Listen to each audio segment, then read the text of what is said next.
Welcome! In front of me I have XIAOMI Smart Band 10 and I'm gonna show you how to adjust the screen brightness on this smart band.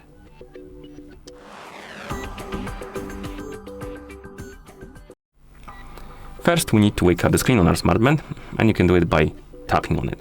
Once you wake up the screen, you need to open the settings, and to do that swipe up on the current watch face, the home screen, to open the menu, and scroll through the menu and look for the settings icon.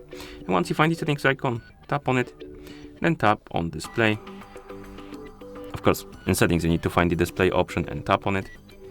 And here you should see the brightness option.